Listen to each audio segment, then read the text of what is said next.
Welcome back all of you to another lecture on literary theory, and today we are going to talk about the works of Mikhail Bakhtin, who has been one of the most influential figures not only in the field of Western literary theory, but also in the field of 20th century humanities in general. And this is in spite of the fact that Bakhtin was able to publish only 2 book length works under his own name during his lifetime.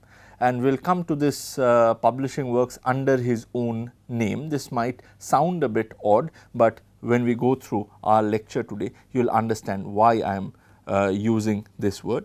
So, he was able to publish only 2 book length works under his name during his lifetime, and the rest of his creative output is primarily available in the form of long essays, many of which were compiled and published only after his death. So, why is Bakhtin so popular? One of the reasons why Bakhtin enjoys such a great reputation within the field of literary studies is because of the striking uniqueness of his work. Thus, though Bakhtin was associated with the intellectual circles of Russian formalism, and though he too, like the formalists, was repressed by the communist government of the day, his theoretical works on literature cannot be easily categorized under the rubric of formalism. On the other hand, attempts to categorize his theories as post-structuralist are also, I think, equally misplaced, and such attempts to categorize his works as part of the greater category of post-structuralism were actually made because his works became widely known in the Western world only during the 1980s and 1990s, when post-structuralism as a theoretical school was on the rise both in Europe as well as in America. But this categorization is flawed, and I do not think it can really be sustained, because Bakhtin's major works preceded by quite a few decades the rise of post-structuralism, and were not in any way influenced by any of the major theorists who ushered in the post-structuralist wave during the second half of the 20th century. And therefore, this resistance to easy categorization makes it imperative to study Bakhtin and his theoretical works separately, as a separate category altogether. Thus, in this course, we will be dedicating 2 lectures exclusively on Bakhtin. We will be dedicating 2 lectures to elaborate on the contribution of Bakhtin from within the field of literary theory. Now, in this as well as in the following lecture, I will be using the word dialogism, and I will be using it as a blanket term to discuss some of the key theoretical concepts that Bakhtin introduced, concepts like polyphony, concepts like heteroglossia, like carnivalesque and chronotope. So, these are some very unique concepts that Bakhtin came up with. But here I would also like to introduce a caveat, because I know that some of these concepts that I just mentioned are distinct as theoretical ideas, and therefore, they deserve to be studied individually and on their own right. But I also believe that in spite of this distinctness, there is an underlying coherence connecting all of these concepts. And in any case, I will be using the term dialogism not to bulldoze the distinctness of these different concepts, but rather as a sort of rough and ready category to signify the theoretical works of Bakhtin in its entirety. But before I move on to discuss Bakhtin's theoretical concepts, let us go through some of the historical context that framed this work, and also we will acquaint ourselves with a bit of his biography. Now, to narrate the life of Bakhtin is also to narrate the various stories of his being discovered and rediscovered by the academic circles. The first time Bakhtin was quote unquote discovered was actually in 1960s, when he had already lived for 6 decades and had finished some of his most important theoretical works. In this case, he was discovered by a group of young scholars who had come across his works in the Maxim Gorky Institute of Moscow, and who then went on to rescue Bakhtin from obscurity and bring him to limelight. He was also discovered by the Western academic world at large during the same time, when his book Rabelais and His World was published in English translation in 1968. But it is important to note here that for long this was the only text, Rabelais and the World was the only text of Bakhtin through which the Western academia knew him. His popularity surged further only during the 1980s and during the 1990s, when his other works were also made available in translation. And through both these discoveries, first by the group of students in Moscow and then by the Western academia at large, Bakhtin emerged onto the world stage not only as a scholar, but also as a kind of a semi-mythical heroic figure who had been both a victim as well as a survivor of political persecution, and even more remarkably, as someone who had continued to produce wonderfully thoughtful pieces during this period of hardship.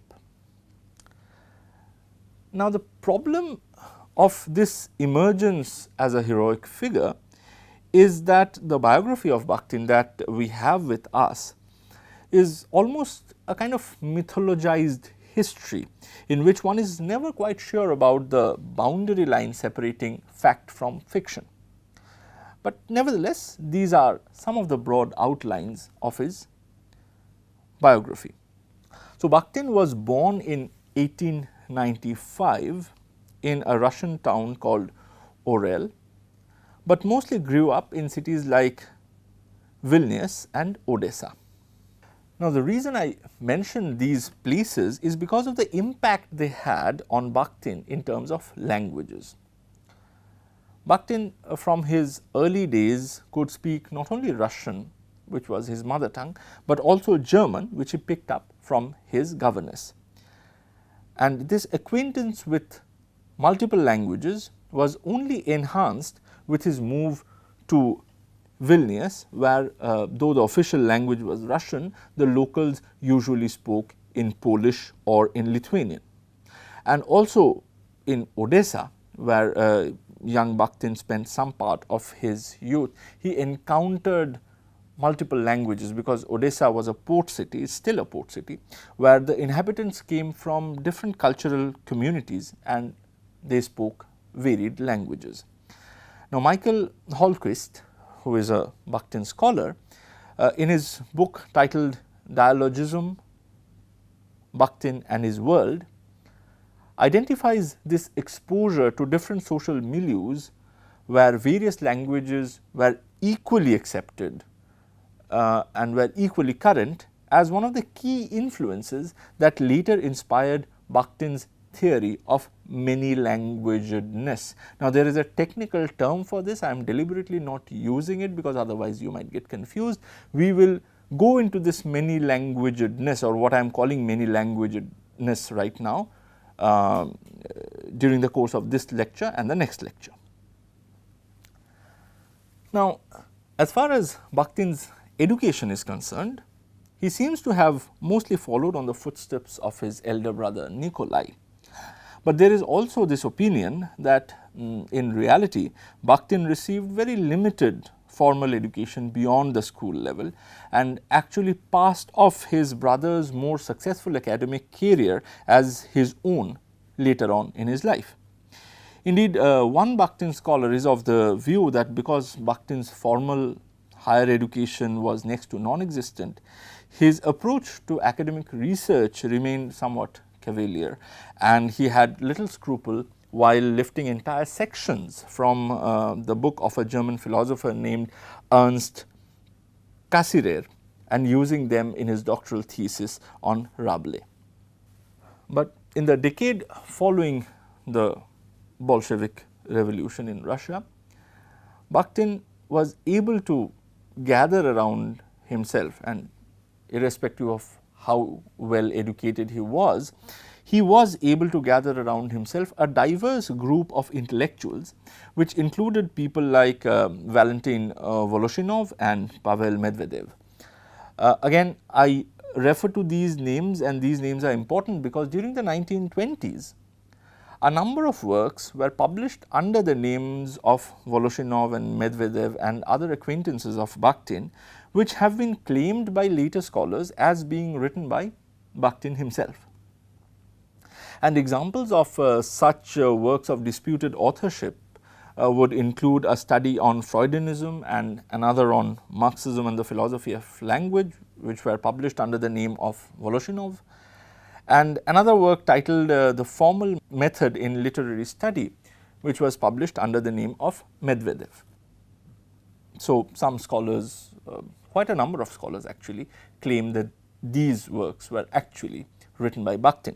But irrespective of whether they were entirely written by Bakhtin himself or not, these works bear testimony to the diverse topics of research and discussion that characterize the circle of friends that Bakhtin had gathered around himself during this time.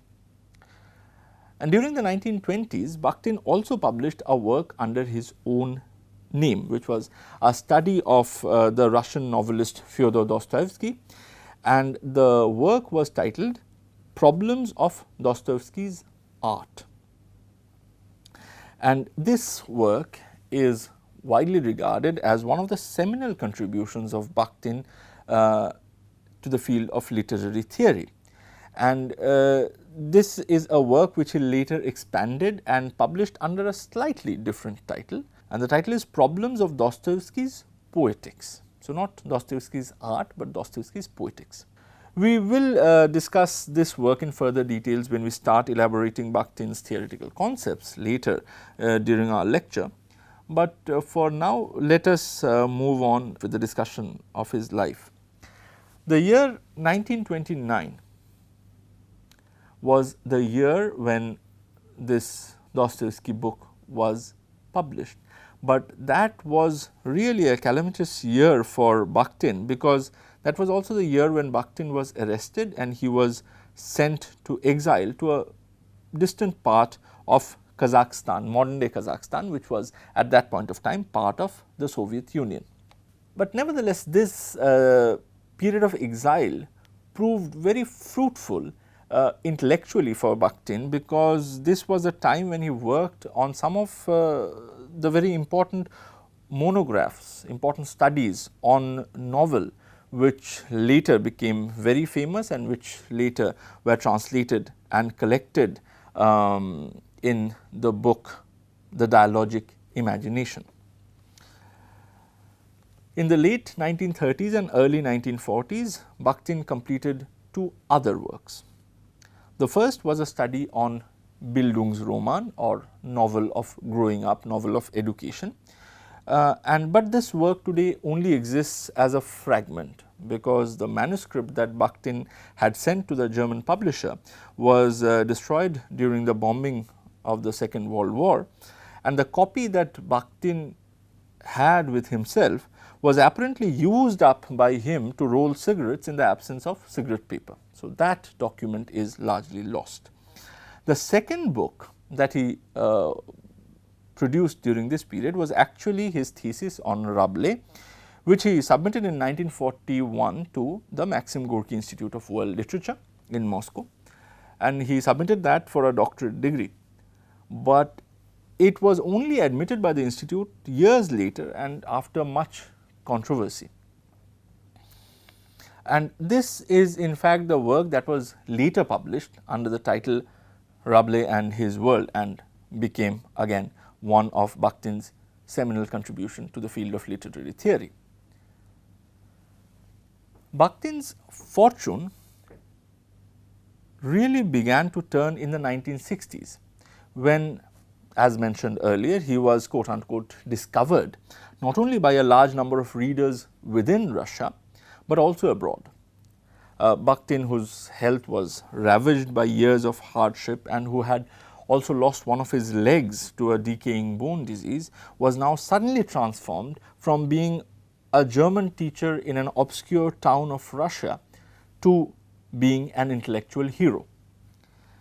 And his last years were spent in Moscow in academic limelight, where he returned back to some of the philosophical interests that he had in his younger days, and during this period of time he worked on essays which he had produced before his Dostoevsky book. These were, however, not published during his lifetime, and it was only after his death in 1975 that these, along with most of his other important monographs on literary studies, were compiled and published. And as mentioned before, Bakhtin really became a prominent name, almost a phenomenon, in the Western academia after 1980. So, though some of his works now date back almost a century, their impact nevertheless retains a kind of freshness within the field of Western literary theory. So, with this background in place, let us now move towards his theoretical concepts. And the first set of ideas that we are going to take up is the notion of polyphony and how this notion of polyphony is related to the concept of dialogism. Now, if you open your dictionary and look for the term polyphony, you will see that it is usually used to denote certain pieces of music. Certain pieces of music in which different melodic lines are sung or played simultaneously. They are played parallel to each other, and this achieves a kind of harmony. So, this playing simultaneously of different melodic lines to achieve a harmony is what is usually known as a polyphony.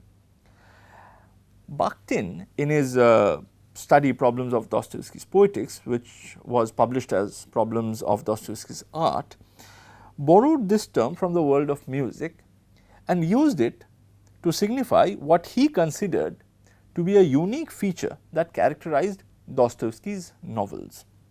In his author's preface, Bakhtin writes, and I quote, "We consider Dostoevsky one of the greatest innovators in the realm of artistic form. He created, in our opinion, a completely new type of artistic thinking, which we have provisionally called polyphonic." Now, we will have to come back to this idea that polyphony is something that was invented as a literary device by Dostoevsky later on, because we will see that in his later essays like Discourse in the Novel, Bakhtin treats polyphony and the associated notion of dialogism as a much more universal phenomenon than he is ready to admit in his Dostoevsky book. But for now, let us move down a few pages to read the lines in which Bakhtin explains more elaborately what he means by the use of polyphony in Dostoevsky's novels. And this is a long quotation from his book Problems of Dostoevsky's Poetics.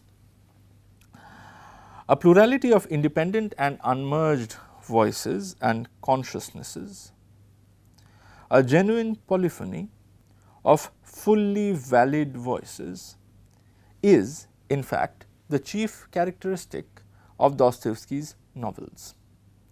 What unfolds in his works is not a multitude of characters and fates in a single objective world illuminated by a single authorial consciousness.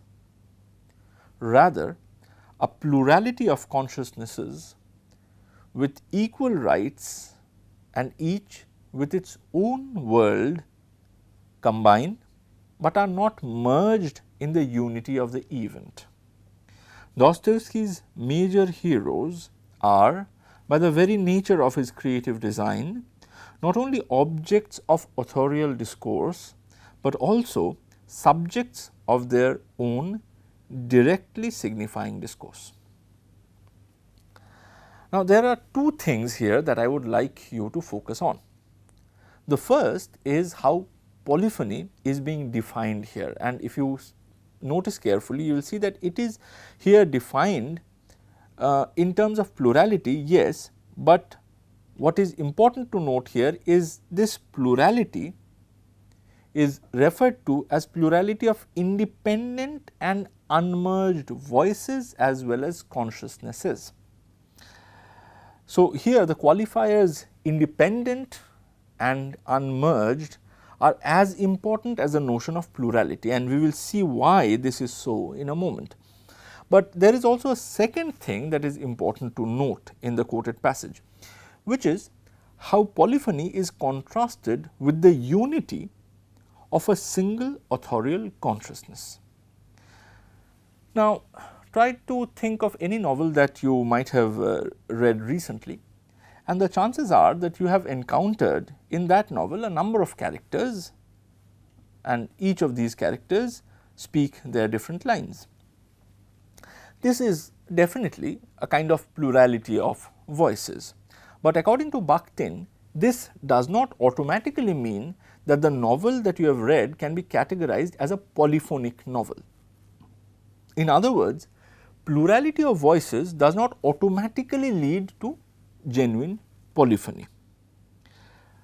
And why is that so?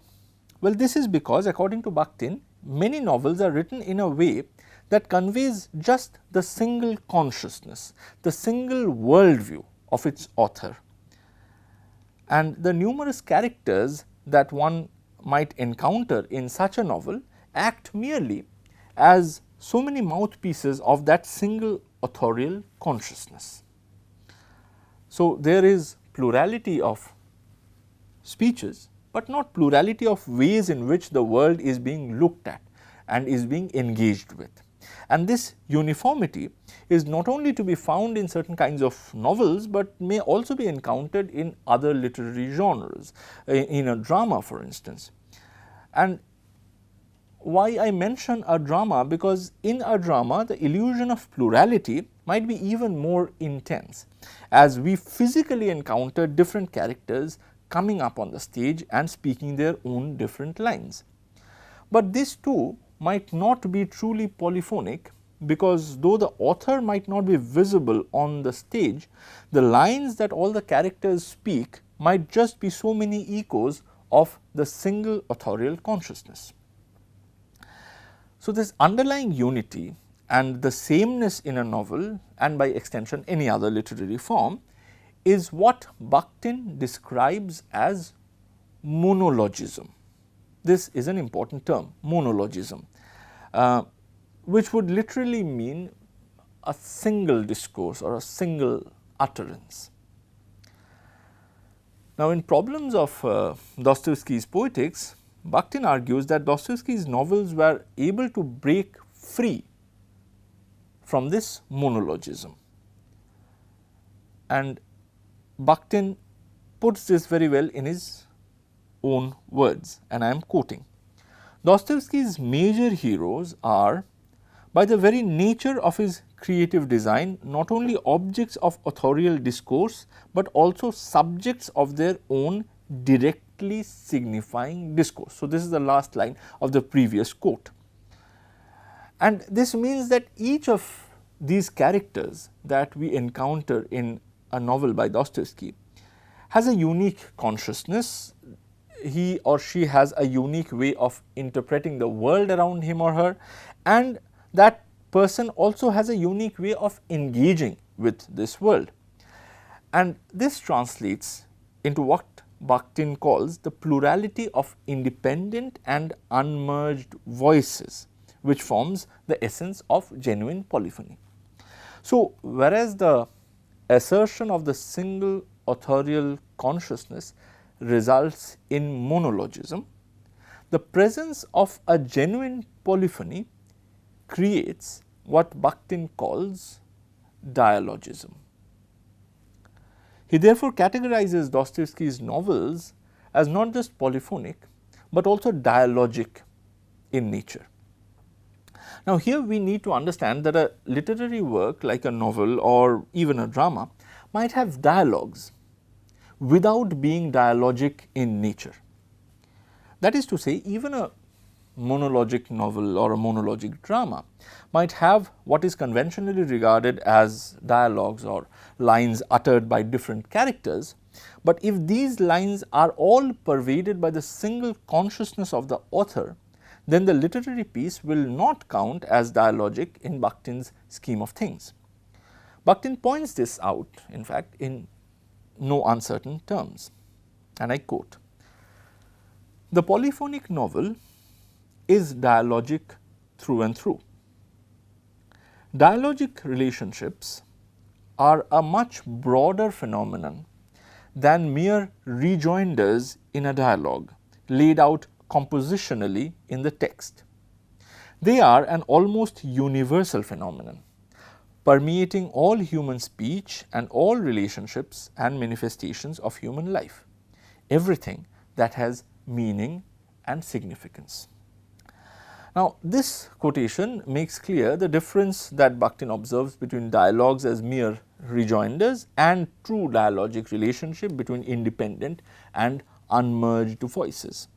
But what is interesting here is Bakhtin's assertion that dialogism is not something unique to certain kinds of literature, but rather is, and I quote, "an almost universal phenomenon which permeates all human speech and all relationships and manifestations of human life, and which permeates everything that has meaning and significance." But though he states this universality of dialogism in the Dostoevsky book, he does not really develop it, or at least he does not really develop it till his later essay, Discourse in the Novel. So, let us now have a look at this essay. This particular piece, which was written during his exile in Kazakhstan, elaborates on why dialogism is a universal characteristic of human discourse. In this essay, Bakhtin argues that whenever we direct our utterances towards an object, and this object might be a physical object, or it might be an idea or a concept, an abstract object. So, whenever our utterances are directed towards any object, then our words enter into a dialogue with other utterances. And to quote Bakhtin, "Between the word and its object, between the word and the speaking subject, there exists an elastic environment of other alien words about the same object." Now, though this might sound rather esoteric and rather difficult to comprehend, actually the idea behind it is really very simple. So, imagine discussing with your sister the last movie that you watched, or arguing with your friends about which restaurant serves the best kebabs, or conversing with your classmate about the nature of romanticism in the poetry of John Keats. Now, in all of these instances, you will notice that your utterances are directed towards different objects. Some of these objects are material, like for instance, material restaurants and very material kebabs, and others are abstract objects, like for instance, the nature of romanticism in the poetry of Keats. Now, none of these utterances are spoken in a vacuum. All of these objects have already been spoken about by others and also by the people that you are at that point of time communicating with. And therefore, your words are articulated within a space which is already marked by all these previous utterances, or to use Bakhtin's phrase, alien words that have been spoken by others. So, your utterance is always in a dialogue with these previous utterances, and it is precisely by being in a dialogue that any particular utterance gains any meaning. If for instance I were to come up with utterances about something that nobody has ever heard or nobody has ever spoken about, then there is little chance of me making any sense. Thus, in Bakhtin's own words, any concrete word finds the object towards which it is directed always and already qualified, as it were, disputed, evaluated, enveloped by an obscuring mist, or on the contrary by the light of other words already spoken about it. The word directed towards its object enters this dialogically agitated and tension filled environment of other words, evaluations and accounts, weaves itself into their complex interrelations, merges with some and recoils from or intersects with others.